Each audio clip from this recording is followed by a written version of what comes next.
Sa isang dormitoryo sa room 307, pangatlo sa dulong kwarto ng naturang building, may isang kwentong nabuo sa hindi sinasadyang pagkakataon.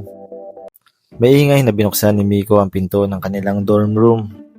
Nakita niya si Leo na nakatayo malapit sa kama. Tila nag-aayos ng kanyang mga gamit. Oy! Ikaw yata yung bagong roommate ko. Ako si Miko. Si Miko ay isang morenong matangkad. May maliwalas na mukha. May magkabilang dimple sa pisngi. May makapal na kilay at magandang pangangatawan. Suot niya ang isang sandong jersey na pula na medyo pawisan dahil sa daily routine niya. Kapansin-pansin rin ang malaking hinaharap nito. Agad namang nakakapukaw pansin ng karamihan. Ikaw si Leo, di ba? Napalingon si Leo na medyo kinabahan.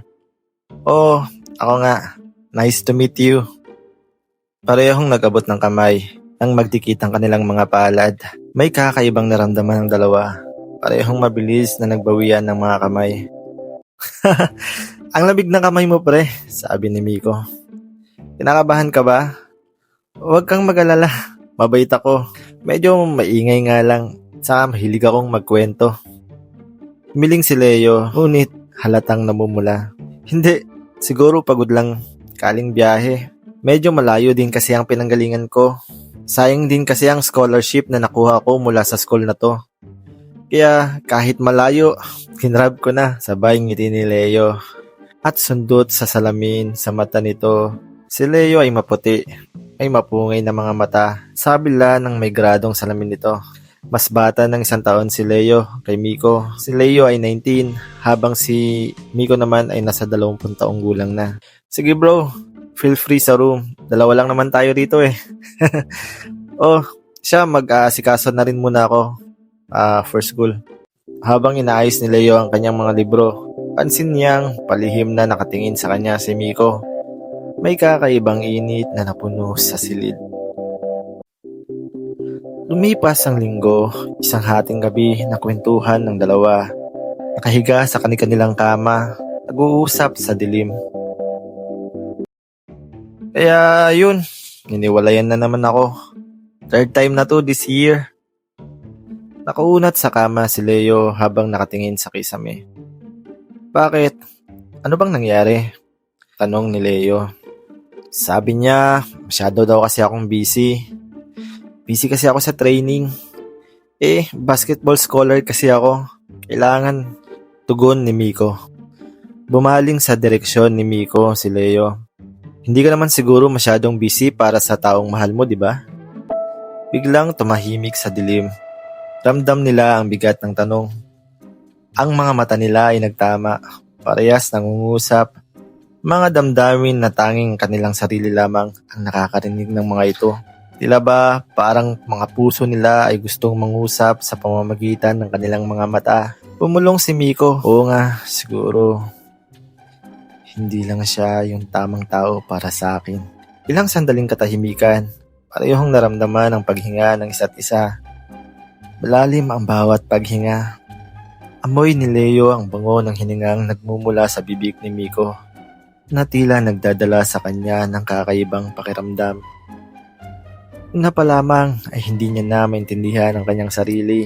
Hindi niya minsan naramdaman niyon sa iba, ngunit iba ang dating sa kanya ni Miko. Bawat tingin, ngiti, at boses na nanggagaling kay Miko ay tila ba umuulit sa isipan ni Leo. Isang araw sa library, habang nagbabasa ng libro si Leo, bahagya siyang nawala sa balanse. Dahilan upang mapilas ang notebook na ginagamit niya upang sulatan ng mga research nito. Kasabay nito ang bahagyang pagpikit ng mga mata ni Leo na para bang pilit na inaaninag ang paligid. Lumapit si Miko at nagtanong, anong nangyari? Bakit parang nanglalabo yata ang mga mata mo? Umiwas ng tingin si Leo. Wala, pagod lang ako siguro. Hinawakan ni Miko ang pisngi ni Leo. Dahan-dahang pinihit ang mukha nito patungo sa kanya. Sigurado ka ba? May nangyari ba? Napatigil si Leo sa init ng palad ni Miko sa kanyang pisngi. Tila nabitawan ng mundo ang pag-ikot. Napaharabang napawi nito ang hilo at pagod na kanyang nadarama. Para bang ang haplos ni Miko ay isang liwanag na nagpapalinaw sa kanyang paningin. Mas lalong gumagwapo ito pag napapalitan ng pag-aalala kanyang reaksyon. Palihim na napangiti si Leo.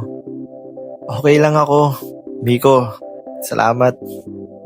Dahan-dahang binitawan ni Miko ang pisngin ni Leo. Ngunit ang init ng palad niya ay nananatili at hindi na natapos pa ang mga ngiti ni Leo sa labi ng mga araw na iyon. Dumating ang gabi bago mag-finals. Nakayuko si Leo habang nasa harap ng kanyang laptop. Namumula ang mga mata sa kakakodigo.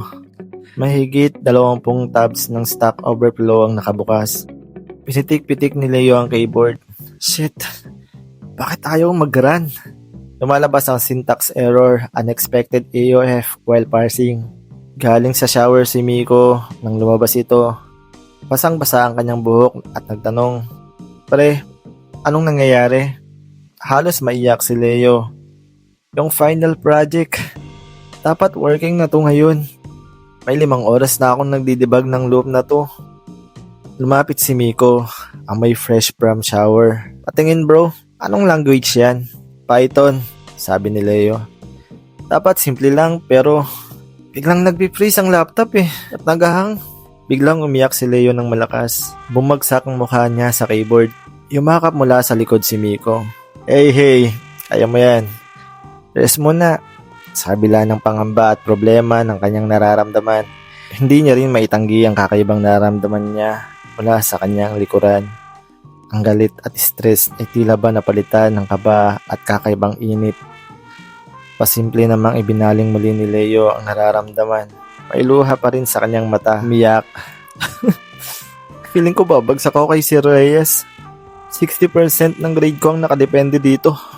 Hinaplos ni Miko ang likod ni Leo. Alam mo, ang galing-galing mo nga Ako, for loop pa lang. Nalilito na ako. Natawa si Leo. Napahagikik. Shit. Ang bango mo. Hindi sinasadyang nabulalas ni Leo. Shampoo lang yan, sabi ni Miko. Tara, break muna. Pili ako ng kape para sa atin. Palit naman ni Miko ng topic. Isang gabi sa balkonahe ng dorm. Kanap na alas 11. Nakatayo silang magkatabi, nanonood ng mga bituin. Ang ganda ng ilaw ng lungsod ngayon, no? Sabay ng mga kislap ng bituin sa langit. Tumingin kay Leo si Miko, hindi sa lungsod o sa mga bituin. Oo nga. Ang ganda. Bahagyang lumapit si Miko kay Leo at idinikit nito ang kanyang balikat sa balikat ni Leo. Nabuhay ang mga ugat sa katawan ng bawat isa. At kapwa nagbibigay ng init sa katawan ng isa't isa sa kalagitnaan ng malamig na hangin ng gabi. Nang lumingon si Leo, halos magdikit ang kanilang mga mukha. Patingin sila sa mga mata ng isa't isa. Ang hininga nila ay kapwa langhap nila. Ang amoy ng hininga ni Leo ay matamis na amoy mula sa kinain nitong strawberry candy. Habang amoy naman ni Leo ang hininga ni Miko mula sa ininom nitong pineapple juice. Nakatitig si Leo sa mga labi ni Miko. Miko, sabi ni Leo. Dahan-dahang lumapit si Miko. Leo, sabi nito. Halos maglapat ang kanilang mga labi. Subalit, biglang umalingaw-ngaw ang alarm phone ni Miko. Parehong biglang lumayo. Nang gabing iyon ay kapwa hindi makatulog ng maayos ang dalawa. Ang bawat isa ay pinapasok ng pantasya ang mga titig at labi na bumabalik sa kanilang alaala.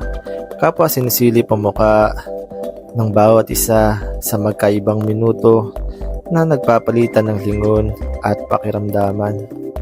Isang gabi sa roof deck habang muling nakatingin sa mga bituin, isang bulalakaw ang dumaan na napatigil ng kanilang katahimikan.